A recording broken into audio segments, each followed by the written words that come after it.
baliktad. Yan. So, sabi ko nga sa'yo, hindi natin kailangan mag-away. Diba? Kasi magluluto nga tayo dito. Pero may aminin muna ako.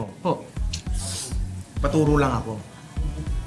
Paturo lang ako. Gano'n naman talaga. Gano'n naman talaga. Gano'n naman talaga eh. Oo, hindi ko kinalakhan tong pagkain na to, ang bringhe. Pero aware ako dito. Nakatikim na ako niyan. Pero never kong naisip lutuin.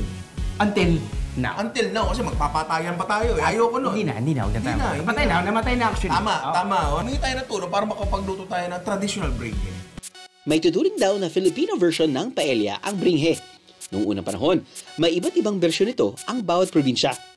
Ang lulutuin ni Ninong Ray, ang bringhe ng mga Bulakenyo. Unang piprituhin ang chorizo. So lang natin nga mula. Sunod naman ang bell pepper. Yung bell peppers, ayaw mo siyang maluto pa ng sagaran. At saka, itatabi mo na. Igigisa ang bawang at sibuyas sa parehong lutuan. Mga nagtatanong nga kung ano ba una dapat, sibuyas o bawang. Ako pag iluto, pero sasabay ko para mainis yun. Pwede naman. Pwede naman, ang problema. Wala namang may basic rule, di ba? Oo. Pero, ang sasabihin ko sa'yo, pagka gusto mo nung lasang tostadong bawang, yung crispy garlic. Yes. Unahin mo yung bawang. Kasi kapag inunan mo yung sibuyas, hindi mo na mapapa-crispy garlic yung bawang. Sunod ang luyang dilaw, manok at atay. Pag napapanood ko yung videos mo, kapag pinapanood kita, talagang nag-explain ka at nagluluto ka with so much conviction. Gaano katagal ka na ba nagluluto? At bago ka naging content creator, yun na talaga yung passion mo. Oo eh. Naalala ko before. Nag-aaral kasi talaga ako ng culinary. Right. Nung panahon na lahat ng college students ay pinag-aaral ng magulang nila ng nursing. Oo, that was 2006. Yun yung usong-usong course dati. Natuwa ako sa parents ko kasi hinayaan nila ako. Hinayaan nila akong mag-culinary kahit sa totoo lang, medyo labag sa loob nila. Okay. Pero hinayaan nila ako. In-express nila sa akin yung sentiment sila. Pero kung saan ka masaya. Oo, pero pinayagan pa rin nila ako. Yun yung pinakamahalaga doon, di ba? Before that, nagluluto na ako. Pero akala ko lang nagluluto na ako. Iba pala talaga pag pumasok ko sa culinary. Mas stricto, mas may structure. Mas may structure. Mas naiintindihan mo yung reasoning yung sa mga bagay-bagay. Second year high school pa lang daw si Ninong Ray nang mahilig sa pagluluto. Talagang gusto mo lang sa kitchen? Sa tatay ko kasi, very passionate siya sa pagluluto talaga. Siya talaga yung humawa sa akin. Got it. Ng Sinuna naman sa tatay mo. Oo.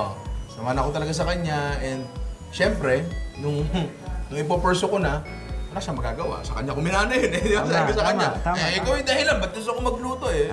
Bayaran mo yung pag-aaral ko. Umayag naman, di ba? And I'm sure, proud naman siya sa akin, kahit nasa langit na siya. Kaya nung namatay siya, kinailangan ng may bago magtitinda sa palengke. Kasi yung family business. Got it. Kalagitan ng pandemic, nagtitinda ako, na-expose yung isang tao namin, napasara kami. And during that time, nagsimula ako ng content creation and andito na tayo ngayon. Galing talaga. Para sa bringhe, pagkatapos maggisa, ilagay ang ibinabad na malagkit na bigas. Isusunod ang normal na bigas at saka lalagyan ng pinagpakuluan ng manok o chicken stock. Kapag luto ng bigas, lalagyan na ito ng gata. Napakaswerte natin sa gata. Tama. Sa totoo lang, Carbs. Totoo lang. Kasi pre, ang baka, pag ginagatasan mo yan, pakaspahin ka pa niyan eh. Diba? Yung buko hindi eh. Pwede natin timplahan yan. Ay, paborito ko to. Patis. Hindi ako mabubuhay ng walang patis. Mabubuhay ako ng walang asin. Pero hindi ako mabubuhay ng walang patis. Talaga? Oo. So yan yung pampaalat mo ha? Hindi lang pampaalat. Pampalinamnam. Pampalinamnam. Pampasarap. Pampapogi. Pabango ko rin yan eh. Pero yung may nagsabi sa akin, bango ko daw. Yan yun, ma'am. Yan yun. Patis. Oo.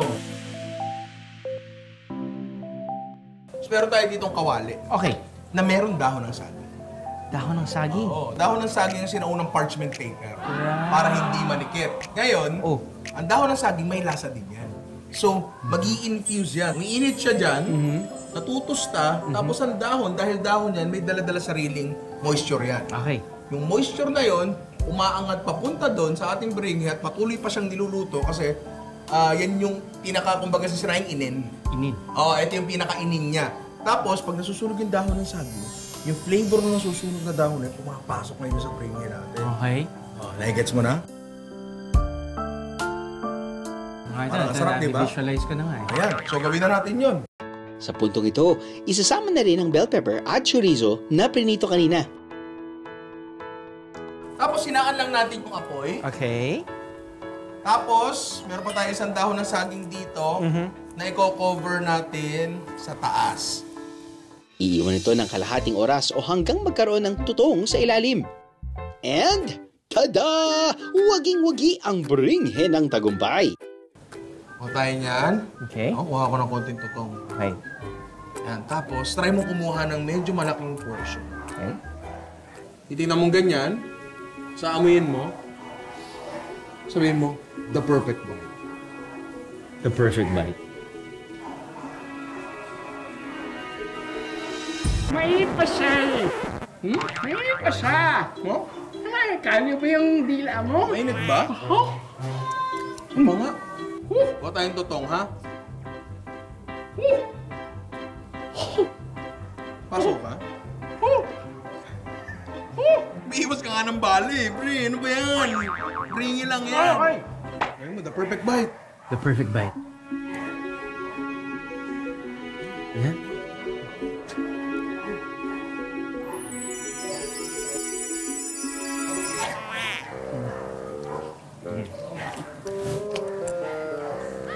Sorry. Hindi, okay, eto. Tulad ng ginagawa ko sa mga vlog namin, sinasabi ko yung totoo. Lasa-wise, okay naman siya. Pero texture-wise, hindi talaga. Talaga? Nawala yung texture ng kanin. Kumpara mo dun sa yung bring kinain natin kanina. Saan ako nagkamali, pare? Masyado akong maraming liquid na nilagay. Okay. Masyado akong maraming liquid na nilagay at masyado akong hinalo, hence nagkadurog-durog siya. Brother, you are too hard on yourself. Itong bringhe na natikman ko, yung texture ng tutong, tapos bagong luto, yung nilagay mo sa damakmak na patis, perfect for me. Talaga? Talaga? Perfect bite. Ipatikim din natin sa ating camera crew. Ayusin mo, sagot mo! Ayusin mo, sagot mo! Ayusin mo! May tabak ako dito. Tama yung lagay niya na Tama. At syempre, sa crew din ni Ninong Rai. Ano, mainit? Mainit? Mainit ba? Mainit ba? Sarap. Mga naman, pero yung na ano. Ano? Ano? Ay, sabi mo kasi totoo tayo, di ba? Totoo tayo. Servisyo totoo lang. Oh, pogi ako? Bait. Doon ka na. Akin na to. Akin na to. Goodbye. Yung tinatawag natin na bringhe ng tagumpay. Bagamat ito ay may bahid ng kolonya ng mga Kastila, ito ay nagawa pa rin ng mga kababayan natin na ihain gamit ang mga lokal na sangkap, no? At bukod dito, kinikilala rin ang pagkain na ito bilang isa sa mga pagkain, no, ng ating himagsikan, pagkain ng tagumpay at pagkain ng ating kasaysayan.